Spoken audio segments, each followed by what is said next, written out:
Au nom du Père et du Fils et du Saint-Esprit. Amen. Grande joie d'être là avec vous en ce samedi 27 novembre. Et chaque samedi, on fait toujours mémoire de la Vierge Marie, on contemple la Vierge Marie. Et on doit demander des grâces, beaucoup de grâces à la Vierge Marie à la veille de ce temps nouveau, de temps de l'Avent. Parce que demain, on commence déjà le temps de l'Avent. Alors, demandons beaucoup de grâces pour bien vivre ce temps de l'Avent. Parce que la Vierge Marie, c'est elle, meilleure que personne, a su se préparer pour la naissance de Jésus. Elle qui a tellement désiré de voir la naissance du Messie, du Fils de Dieu. Maintenant, la première lecture, c'est Daniel chapitre 7, à partir du verset 15. Verset 15. Daniel 7, verset 15. Moi, Daniel, mon esprit en fut écrasé et les visions de ma tête me troublèrent. Je m'approchai de l'un de ceux qui se tenaient là et lui demandai de me dire la vérité concernant tout cela. Il me répondit et me fit connaître l'interprétation de ces choses. Ces bêtes énormes, en nombre de 4, sont 4 rois qui se lèveront de la terre. Ceux qui recevront le royaume sont les saints du Très-Haut, et ils posséderont le royaume pour l'éternité, et d'éternité en éternité. Puis, je demandai à connaître la vérité concernant la 4e bête, qui était différente de toutes les autres, terrible extrêmement, aux dents de fer et aux griffes de bronze, qui mangeait et broyait et foulait aux pieds ce qui restait, et concernant les 10 cordes qui étaient sur sa tête. Et l'autre corne poussa, et les 3 premiers tombèrent, et cette corne avait des yeux, une bouche qui disait de grandes choses, et elle avait plus grand air que les autres cornes. J'ai contemplé cette corne qui faisait la guerre aux saints, et l'emportait sur eux, jusqu'à la venue de l'Ancien, qui rendit jugement en faveur des saints du Très-Haut. Et le temps vint, et les saints possédèrent le royaume. Il dit, la 4e, oui, voilà. Et ici, nous voyons l'interprétation de la vision de Daniel, que parle de ces royaumes. Même il dit, ce sont des royaumes, mais qui vont passer. Il a des royaumes qui vont passer. Mais il a les royaumes de Dieu. Les royaumes que sont, il a ceux qui vont recevoir les royaumes, qui sont les saints du Très-Haut. Ils posséderont les royaumes pour l'éternité et d'éternité en éternité. Et après, qu'est-ce qui se passe ici? Il y a cette bête qui a des cornes, qui a des yeux. Et qu'est-ce qui se passe? Il dit qu'il avait une bouche. Il dit, et cette corne avait des yeux et une bouche qui disait des grandes choses. Elle avait plus grand air que les autres cornes. Ça veut dire, là, Dieu, par sa parole, Dieu touche le cœur de l'homme. Qu'est-ce qu'on va convertir notre vie, nos cœurs? C'est la parole de Dieu. De faire la Lectio Divina, c'est un chemin de conversion. La Lectio Divina, c'est un chemin de conversion. Parce que la parole va nous travailler dans la conversion, chacun de nous. Va travailler. Et qu'est-ce qui se passe? De la même façon que la parole de Dieu, elle nous attire, parce que la parole de Dieu, c'est Dieu lui-même. Dieu attire le cœur de l'homme. Dieu nous parle. Dieu nous conduit, Dieu nous enseigne par sa parole. Dieu nous révèle ses mystères par sa parole. Dieu nous enseigne à suivre son chemin par sa parole. Dieu nous montre qu'est-ce que c'est l'Église par sa parole. Dieu nous parle de l'éternité par sa parole. Ça veut dire, la parole, elle est essentielle pour notre vie de foi. Comment les démons vont tromper le Fils de Dieu? Par la parole. Et c'est dit, elle disait des grandes choses. Comment le démon va tromper le Fils de Dieu? Par la parole. On doit faire très attention à ce que nous écoutons. Nous devons faire très attention. C'est pour ça que nous devons avoir le discernement. Comment Ève a tombé dans le piège du serpent? À cause de quoi? À cause de la parole. Elle a commencé à écouter le serpent, et après elle est tombée, et là, dans les péchés.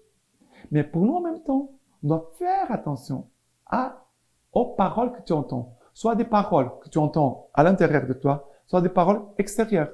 Parce qu'il y a parfois des paroles que nous pouvons écouter à l'intérieur. Les démons aussi nous donnent des suggestions à partir de notre intérieur. On écoute une parole et on va suivre cette parole, pouf, et on va pécher. Soit des paroles par des personnes qui sont autour de nous, et on écoute, et après on va suivre et on va entrer dans les péchés. On doit regarder la parole de Dieu, c'est un chemin de conversion. La lecture divine, c'est un chemin de conversion. C'est un chemin de union à Dieu. C'est aussi un chemin de discernement. Pour reconnaître la voix d'un bon berger. Et de dire, mais cette parole-là n'est pas de bon berger. La parole de bon berger, c'est celle-ci. D'accord? Très important, très important. Maintenant, le psaume.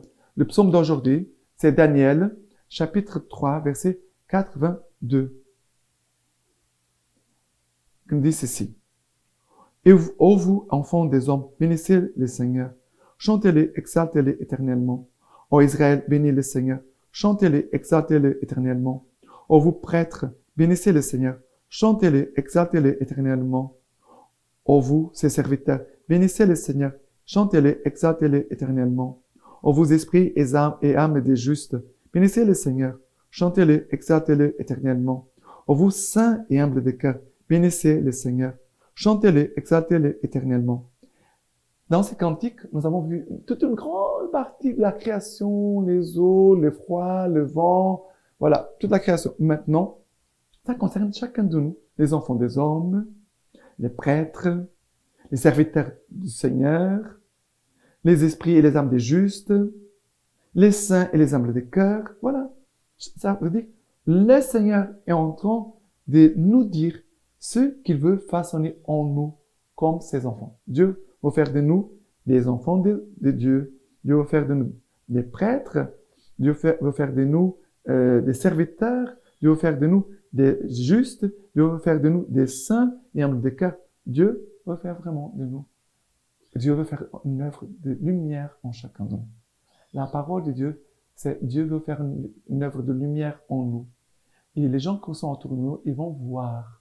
Ils vont se rendre compte de cette lumière qui habite en nous.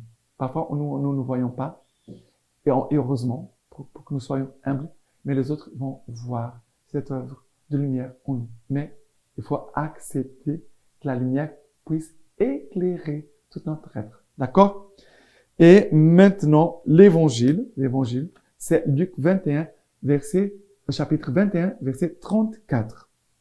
Tenez-vous sur vos gardes, de peur que vos cœurs ne se apesantissent dans la débauche, l'ivrognerie, les soucis de la vie, et que ce jour-là ne fond soudain sur vous comme un filet, car il s'abattra sur tous ceux qui habitent la surface de toute la terre. Priez donc et priez en tout temps, afin d'avoir la force d'échapper à tout ce qui doit arriver et de vous tenir debout devant le Fils de l'homme. Alors, ici, tenez-vous sous vos gardes, c'est la prudence, c'est la vigilance, veillez et priez, dit Jésus. Tenez-vous sous vos gardes, de peur que vos cœurs ne s'apesantissent dans la... Car nos cœurs sont pour s'élever et non pas pour s'apesantir. Il va parler que notre cœur peut s'apesanter dans la débauche.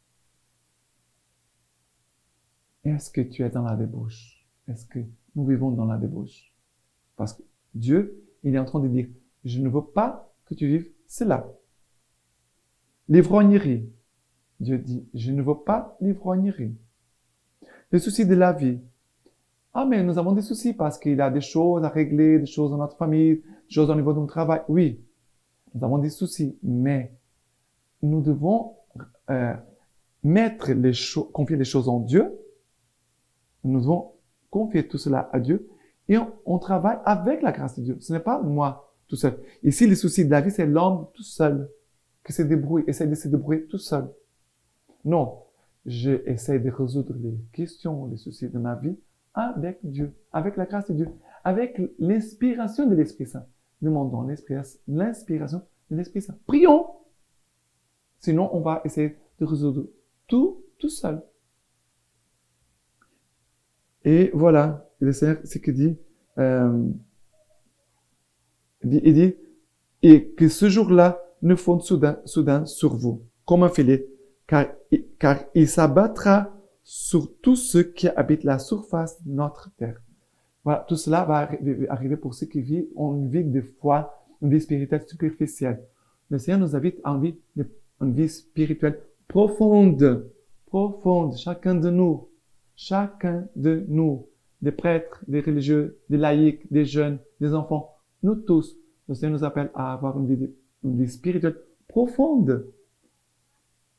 Et si tu cherches la vie des saints, la vie des saints, c'est une bonne école. Cherche, fais des recherches. Va lire ce que les saints ont écrit. Va essayer de comprendre ce qu'ils ont vécu. Essaye d'apprendre avec eux. Si tu n'arrives pas à comprendre les paroles de Dieu, alors prends la vie des saints. Comme ça, tu peux garder la Bible et la vie des saints. Comme ça, tu vas bien avoir une vie de prière, une vie spirituelle profonde. D'accord? Et après, Jésus va dire ici, veillez donc et priez en tout temps, afin d'avoir la force d'échapper à tout ce qui doit arriver. Avoir la force de tout ce qui doit arriver. Nous devons avoir la force. La vie spirituelle profonde, c'est pour avoir la force, pour prier en tout temps, et nous de tenir debout devant le Fils de l'homme. Je vis devant Dieu. Je vis devant Dieu et je vis sur les regards de Dieu. D'accord? Maintenant, la lecture patristique d'aujourd'hui, en ce samedi, c'est de Saint Augustin. Chantons ici bas, Alléluia, l'Alléluia, au milieu de nos soucis, afin de pouvoir les chanter un jour dans la paix. Pourquoi ici bas, au milieu des soucis? Tu ne veux pas que je sois soucieux quand je lis cette parole? Vraiment, la vie de l'homme sur la terre n'est qu'une tentation? Tu ne veux pas que je sois soucieux quand on me dit encore, veillez pour ne pas entrer en tentation. Tu ne veux pas que je sois soucieux alors que la tentation est si fréquente qu'on nous a imposé de dire dans la prière, remettons-nous nos dettes comme nous les remettons aussi à nos débiteurs. On prie tous les jours parce qu'on fait des dettes tous les jours. Tu veux que je sois en paix alors que chaque jour je demande pardon pour mes péchés, que je demande secours dans les dangers? Lorsque j'ai dit pour mes péchés passés, remets-nous nos dettes comme nous les remettons aussi à nos débiteurs. J'ajoute aussitôt à cause des dangers à venir. Ne nous soumets pas à la tentation. Et comment le peuple est-il dans le bonheur quand il crie avec moi? Délivre-nous du mal. Et pourtant, mes frères, alors que nous sommes encore plongés dans ces mal, chantons Alléluia au Dieu bon qui nous délivre du mal. Même ici-bas, au milieu des dangers, au milieu des tentations, nous-mêmes et les autres, chantons Alléluia. Dieu est fidèle, dit Saint Paul. Il ne permettra pas que vous soyez tentés au-dessus de vos forces. Il ne dit pas, Dieu ne permettra pas que vous soyez tentés, mais il ne permettra pas que vous soyez tentés au-dessus de vos forces. Avec la tentation, il vous donnera le moyen d'en sortir et la force de la supporter. Tu es entré en tentation, mais Dieu te donnera les moyens d'en sortir pour que tu ne périsses pas dans la tentation. Comme le vase de potier, tu es modelé par la prédication et durci au feu par la tentation. Mais quand tu y entres, songe au moyen d'en sortir, car Dieu est fidèle et gardera ton entrée et ta sortie. Mais ce corps sera rendu immortel et incorruptible lorsque toute tentation aura disparu. Car dit Saint Paul, le corps est voué à la mort. Pourquoi? À cause du péché. Mais l'esprit est votre vie. Pourquoi? Parce que vous êtes devenus des justes. C'est donc que nous abandonnons ce corps voué à la mort? Mais non. Écoute la suite. Si l'esprit de celui qui a ressuscité le Christ d'entre les morts habite en vous, celui qui a ressuscité le Christ d'entre les morts donnera aussi la vie à vos corps mortels. En effet, le corps aujourd'hui animal alors sera spirituel. Heureux alors l'Alléluia. Vie paisible, sans adversaire. Là, il n'y a plus aucun ennemi et on ne peut on ne perd aucun ami. Là-haut, louange à Dieu. Et ici-bas, louange à Dieu. Mais ici, au milieu des soucis. Et là, dans la paix. Ici, par des hommes destinés à mourir. Là, par ceux qui vivront toujours. Ici, en présent, en espérance. Là, en vérité. Ici, sur le chemin. Là, dans la patrie. Chantons donc maintenant, mes frères. Non pour agrémenter notre repos, mais pour alléger notre travail. C'est ainsi que chantent les voyageurs. Chante, mais marche. Soutiens ton effort par le chant. N'anime pas la paresse. Chante et marche. Qu'est-ce que cela veut dire? Marche. Progresse dans les biens. Car selon l'apôtre, il en est qui progressent de mal en pire. Toi, si tu progresses, c'est pour que tu marches. Mais progresse dans les biens. Progresse dans la vraie foi. Progresse dans la bonne conduite. Chante et marche. Quelle belle lecture. Maintenant, je vous laisse la bénédiction par les mains toutes pures de la Vierge Marie. Dieu Tout-Puissant vous bénisse et vous garde, le Père, le Fils et le Saint-Esprit. Amen.